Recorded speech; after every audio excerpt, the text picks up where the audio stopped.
Jadi kemoterapi merupakan bagian dari terapi sistemik penanganan kanker payudara. Nah, terapi sistemik ini banyak jenisnya, tidak hanya kemoterapi saja, tapi ada juga yang sekarang ini dikenal dengan sebagai terapi target. Apa itu terapi target? Jadi pemberian terapi yang dikhususkan hanya untuk mematikan sel kanker tersebut. Sedangkan kalau kemoterapi selain mematikan sel kanker juga mempunyai efek terhadap sel-sel yang normal. Nah, perkembangan terapi sistemik ini nantinya diharapkan bisa hanya mematikan atau tertuju kepada sel-sel kanker tersebut saja, sehingga efek samping yang ditimbulkan akan lebih minimalis. Nah, tetapi pemberian terapi target ini memang tidak bisa pada semua kasus.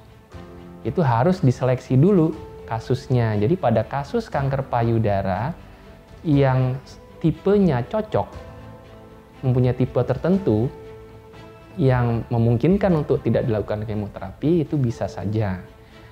Jadi sangat selektif sekali pemberiannya. Jadi menjawab pertanyaan tadi, apakah kanker payudara ini bisa diobati tanpa kemoterapi? Bisa, tetapi seleksi pasiennya atau seleksi kriteria tipe kanker payudaranya memang harus tepat.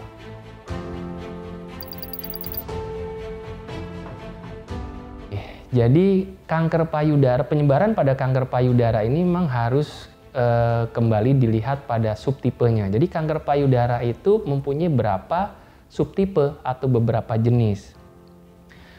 Ada 3 jenis yang paling gampang diingat. Jadi tipe kanker payudara tipe hormonal, kanker payudara tipe HER2, dan ada kanker payudara yang disebut sebagai triple negatif.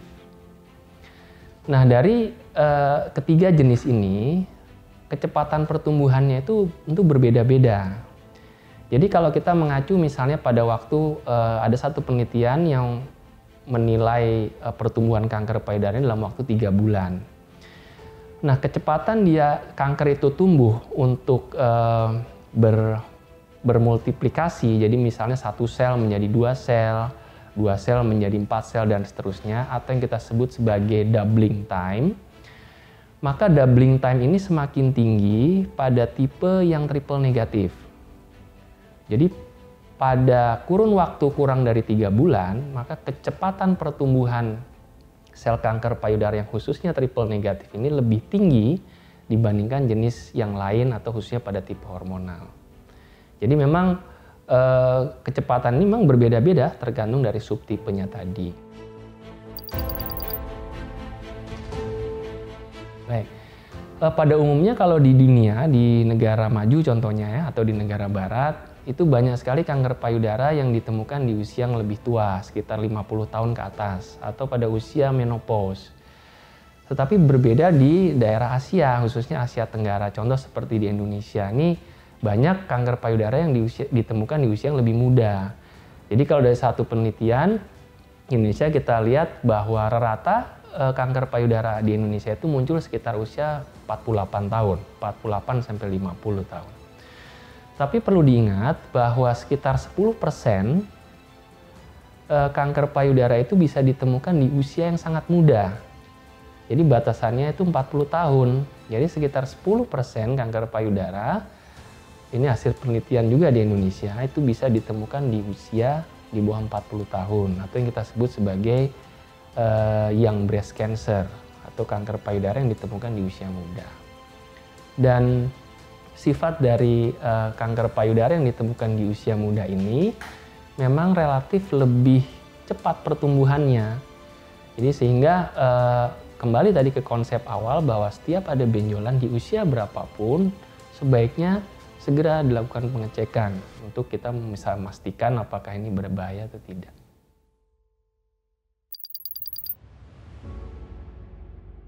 Deteksi kanker payudara meliputi 2 hal. Yang paling penting adalah pemeriksaan fisik, pemeriksaan secara klinis, dan itu bisa dilakukan baik oleh kita sendiri, ya, orang sehat, ataupun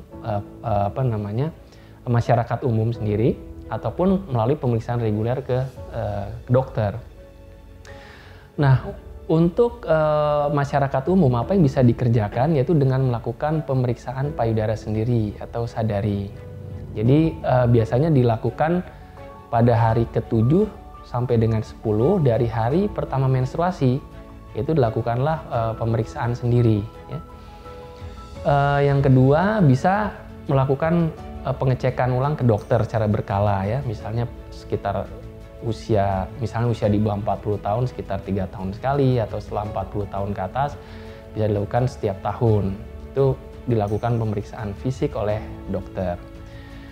Nah, yang paling penting juga adalah bantuan dari pemeriksaan radiologi. Jadi pemeriksaan radiologi ini sekarang yang banyak digunakan untuk mendeteksi adalah dengan mamografi ataupun USG. Nah, mamografi ini memang sangat baik untuk mendeteksi atau men-screening kanker payudara. Cuman dia punya keterbatasan, khususnya pada usia muda. Jadi pada kanker payudara atau ada benjolan yang muncul di usia muda, maka sensitivitas mamografi ini agak sedikit berkurang dibandingkan kalau mamografi ini dilakukan pemeriksaan pada usia yang lebih tua, misalnya usia 50 tahun ke atas. Sensitivitasnya cukup bagus atau akurasinya. Nah, sehingga pada kelompok pasien usia muda ini, maka diperlukanlah pemeriksaan radiologi tambahan untuk menunjang keakuratan dari mamografi ataupun USG. Nah, sekarang ini sudah ada pemeriksaan yang simple, ya, dan nyaman untuk pasien. Ada yang disebut sebagai automated breast ultrasound, yaitu hampir mirip seperti pemeriksaan USG, cuman ini dikerjakan secara otomatis, ya. Jadi seperti mesin yang akan bekerja atau mendeteksi, melakukan pemeriksaan secara otomatis di area payudara, sehingga diharapkan hasilnya akan lebih akurat, jadi bisa membantu ketajaman dari diagnostik mamografi USG konvensional, dan ini bisa dipertajam lagi dengan keakuratan abus ini.